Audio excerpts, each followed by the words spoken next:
ദൈവവചന ചിന്തകൾ കേൾക്കുന്ന എല്ലാ മാന്യ ശ്രോതാക്കൾക്കും ഒരാവർത്തി കൂടെ ക്രിസ്തീയ വന്ദനം അറിയിക്കുകയാണ്. ഫിലിപ്പിയ ലേഖനം 2-ാം അധ്യായം 2-ാം വാക്യം. നിങ്ങൾ ഏക മനസ്സുള്ളവരായി ഏക സ്നേഹം പൂണ്ട് ഐക്യമത്യപ്പെട്ട് ഏകഭാവമുള്ളവരായി ഇങ്ങനെ എൻ്റെ സന്തോഷം പൂർണ്ണമാക്കുവീൻ എന്നുള്ള വാക്യമാണ്. ഞാനും നിങ്ങളും ചെയ്യേണ്ട അതിപ്രധാനമായ ചില വസ്തുതകളെക്കുറിച്ച് ഈ വാക്യം ഓർമ്മപ്പെടുത്തുന്നുണ്ട്. അതിൽ ഒന്നാമത്തെ ചിന്ത എന്ന് പറയുന്നത് ക്രിസ്തു വിശ്വാസികൾ പരസ്പരം ഐക്യത ഉള്ളവരായി തീരണം എന്നുള്ള പ്രസ്താവനയാണ്. ഏക മനസ്സോടുകൂടെ ഏക ചിന്തയോടുകൂടെ നിങ്ങൾ മുന്നോട്ട് പോകുന്നു എങ്കിൽ മാത്രമേ ചെയ്തെടുക്കുവാൻ ആഗ്രഹിക്കുന്ന പ്രവൃത്തികൾ അതിൻ്റെ പൂർണ്ണതയിൽ എത്തിക്കുവാൻ നിങ്ങൾക്ക് കഴിയുകയുള്ളൂ എന്നതാണ്. പൗലോസ് ഇങ്ങനെ പറയുന്നുണ്ട്, നിങ്ങൾ പരസ്പരം ഐക്യതയുള്ളവരായി കർത്താവിൻ്റെ നാമത്തിനു വേണ്ടി നിൽക്കുന്നു എങ്കിൽ അത് എനിക്ക് ഏറ്റവും സന്തോഷപൂർണമാണ്. അതുമാത്രമല്ല,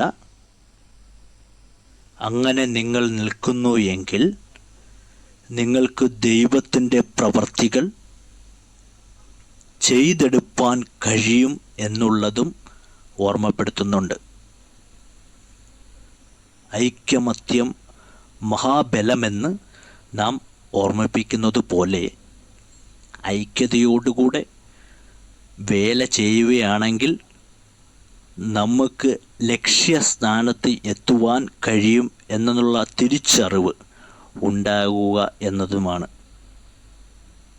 അപ്പോസ്തലപ്രവൃത്തിയുടെ പുസ്തകം 2-ാം അധ്യായത്തിലേക്ക് നാം ഒന്ന് കടന്നു പോകുമ്പോൾ അപ്പോസ്തലന്മാർ ഒരുമിച്ച്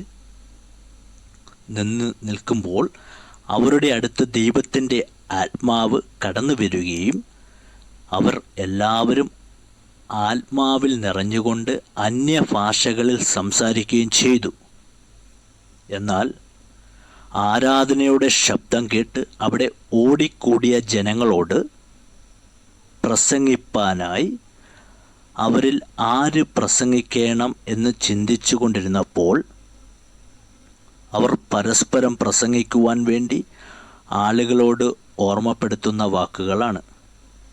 എന്നാൽ 14-15 വാക്യങ്ങൾ നമ്മൾ കടന്നു പോയാൽ അവിടെ ഇങ്ങനെ ഓർമ്മപ്പെടുത്തുന്നുണ്ട്. പത്രോസ് 11 പേരോട് കൂടെ പ്രസംഗിച്ചു എന്നുള്ള വാക്കാണ്. എന്ന് പറഞ്ഞാൽ പ്രസംഗിക്കുന്നതും പ്രാർത്ഥിക്കുന്നതും പത്രോസ് മാത്രമാണെന്ന് ആണെങ്കിലും പത്രോസിനോട് ചേർന്ന് നിന്ന് ഐക്യതയോടെ ചേർന്ന് നിൽക്കുന്ന അപ്പോസ്തലന്മാരെയാണ് നമുക്കവിടെ കാണുവാൻ സാധിക്കുന്നത്. അതിന് ഫലമായി സംഭവിച്ചത് 2-ാം അധ്യായം 41-ാം വാക്യത്തിനകത്ത് ആ ശുശ്രൂഷയിൽ 3000-ഓളം പേർ അവരോട് ചേർന്ന് എന്ന് അവിടെ കാണുവാൻ സാധിക്കുന്നു. ദൈവപ്രവൃത്തിക്ക് ഐക്യതയുടെ ആവശ്യകത വലുതെന്ന് തിരിച്ചറിഞ്ഞുകൊണ്ട് ഐക്യതയോട് കർത്താവിൻ്റെ വേലയ്ക്ക് വേണ്ടി നമുക്ക് താങ്ങിക്കൊണ്ട് മുന്നോട്ട് പോകണം. അതിന് നമ്മളെ എല്ലാവരെയും ദൈവം സഹായിക്കട്ടെ. കരുണയുള്ള ഞങ്ങളുടെ സ്വർഗ്ഗസ്ഥ പിതാവേ, ഐക്യതയുള്ളവരായി പ്രവർത്തിപ്പാനും അത് അങ്ങയുടെ സന്തോഷത്തിൻ്റെ പൂർണ്ണതയ്ക്ക് കാരണമാകുവാൻ ഞങ്ങളെ സഹായിക്കുമാറാകണമേ. ഞങ്ങളെ പരമേൽപ്പിച്ച ശുശ്രൂഷയ്ക്ക് പൂർത്തീകരിക്കുവാൻ ദൈവം ഞങ്ങളെ സഹായിക്കണമേ. ദൈവം ഞങ്ങളെ സഹായിക്കുന്നുണ്ട്. സ്തോത്രം. യേശുവിൻ്റെ നാമത്തിൽ തന്നെ. ആമേൻ.